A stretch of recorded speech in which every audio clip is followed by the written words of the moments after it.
America की कड़वी दवा अमेरिका को ही पिलाई जा रही है और ये कहना जरा भी गलत नहीं होगा, क्योंकि पिछले सिर्फ 8 से लेकर 10 महीनों के अंदर अंदर मिसाइल बनाने वाले, इनके परमाणु बम बनाने वाले, यहाँ तक कि इनके परमाणु बम के नेक्स्ट जनरेशन की टेक्नोलॉजी में काम करने वाले और तो और अमेरिका की स्टेल्थ टेक्नोलॉजी में रिसर्च करने वाले जितने भी जुड़े हुए लोग थे, अब उनको एक एक करके टारगेट बनाया जा रहा है। सिर्फ 10 महीने का आंकड़ा मैं अगर आपको बताऊं तो 10 से ज्यादा अमेरिका के टॉप साइंटिस्ट मारे जा चुके हैं और ये अमेरिका के लिए हद से ज्यादा अनमोल थे, क्योंकि ये लोग वही थे जो कि अमेरिका के उन टॉप प्रोजेक्ट को लीड कर रहे थे, जो कि अमेरिका के भविष्य को तय करने वाले थे, अमेरिकी मिलिट्री ताकत को थामे रखने वाले थे। इन लोगों को या तो गायब कर दिया गया है या फिर आज मार दिया गया है और ये इररिप्लेसेबल है, यानी कि मतलब इन्हें बदला नहीं जा सकता, क्योंकि ऐसा नहीं है कि एक मर गया तो उसकी जगह आप दूसरे को ले आओ, क्योंकि ये वो साइंटिस्ट हैं जिन्होंने अमेरिका को पिछले 50 सालों क्योंकि ये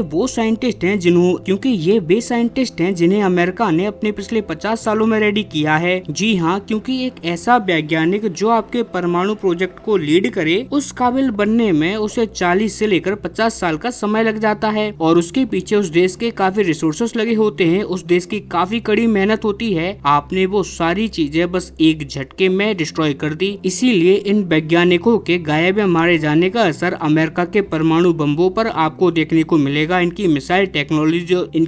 टेक्नोलॉजी पर देखने को मिलेगा, इनकी स्टेल्थ टेक्नोलॉजी में भी देखने को मिलेगा, क्योंकि उस व्यक्ति की जगह पर जो दूसरा वैज्ञानिक आएगा उसे काम संभालने में ही कुछ साल लग जाएंगे और इसी वजह से इनके तमाम प्रोजेक्ट अब डिले होते जाएंगे। और सबसे हैरानी की बात तो ये है कि अमेरिका जो कहता है उसके पास वर्ल्ड की बेस्ट इंटेलिजेंस एजेंसी है, यानी कि CIA, और वर्ल्ड की बेस्ट इन्वेस्टिगेशन एजेंसी है FBI, उस देश को ये पता ही नहीं है कि उसके साथ ये कर कौन रहा है। वहाँ पर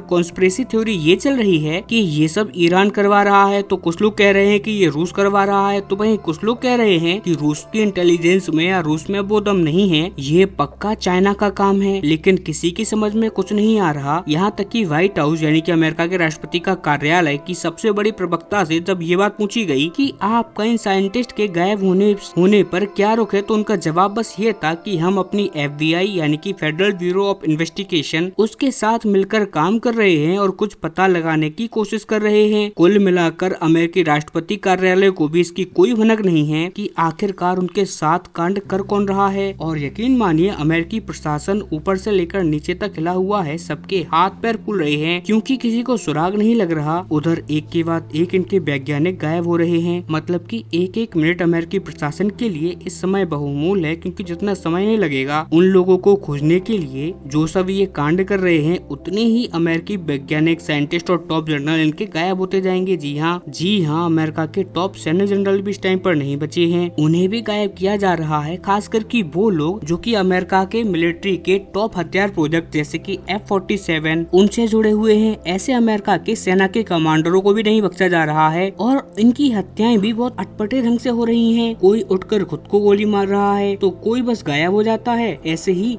और फिर कहीं से उसकी बॉडी मिल जाती है। कुछ इस तरीके की चीजें यहाँ पर हो रही हैं और हैरानी की बात तो ये है कि अभी तक पूरे इतिहास में अगर आप देखो तो अमेरिका ये सब दूसरे देशों के साथ करता है, चाहे फिर वो भारतीय वैज्ञानिक हो, चाइनीज वैज्ञानिक हो या रूस के वैज्ञानिक हो। इससे पहले सोवियत यूनियन के साथ भी अमेरिका ऐसा ही करता आया है। इतिहास में पहली बार अब ये कांड अमेरिका के साथ हो रहा है और उन्हें ये समझ नहीं आ रहा कि आखिरकार वो इसके खिलाफ काउंटर मेजर कैसे करें और कैसे इन सब चीजों से निपटे। लेकिन अब आपका सवाल हो सकता है कि यार आखिरकार हो कौन सकता है इस सब के पीछे, तो इसमें जो नंबर 1 आंसर निकल कर आ रहा है वो है चाइना का। जी हाँ दोस्तों, चाइना का सबसे ज्यादा डीप लिंक है आज के टाइम में अमेरिका के अंदर। अगर आप पर्सनली मुझसे पूछना चाहो कि कौन हो सकता है, तो मैं आपको बस यही बताऊंगा कि चाइना वो देश है जिस देश के सबसे ज्यादा आज के टाइम पर जासूस है अमेरिका के अंदर, और वो भी बहुत ज्यादा डीप घुसे हुए इनके अमेरिका के सिस्टम में। चाइना इनके देश में इस तरीके से घुस गया है जैसे कि एक पुरानी पेड़ के अंदर बहुत सारी दीमक घुस गई हो और उसे अंदर से खोखला कर दिया हो। इनकी यूनिवर्सिटी हो या डिफेंस कंपनियां हो, हर जगह पर आज चाइनीज घुसे हुए हैं और उन्हें लगातार पेड़ के दीमक की तरह खोखला कर रहे हैं। यही कारण है कि आप स्क्रीन पर देख भी पा रहे हैं, चाइना पर सबसे ज्यादा शक कर रही है पूरी इंटरनेशनल मीडिया, यहाँ तक कि खुद अमेरिकी भी, क्योंकि चीन में ही आज के टाइम में इतना दम है कि इनके देश के अंदर इनके सामने वो कांड करता रहे और अमेरिका को भनक भी न पड़े, क्योंकि रूस का नेटवर्क आज अमेरिका में इतना ज्यादा मजबूत नहीं है जितना रचना अब से 15-20 साल पहले हुआ करता था या फिर सोवियत यूनियन के जमाने में हुआ करता था, अब उसकी जगह पर चाइना आ चुका है और वो ही सबसे ज्यादा रिजिड और सॉलिड यहाँ पर सीक्रेट सिस्टम के साथ है। और आपको मैं बता दूं कि इस स्टोरी को मैं अब रेगुलर फॉलो करूंगा जब भी अमेरिका में ऐसी कोई भी घटना घटती है, स्पेशली अमेरिका के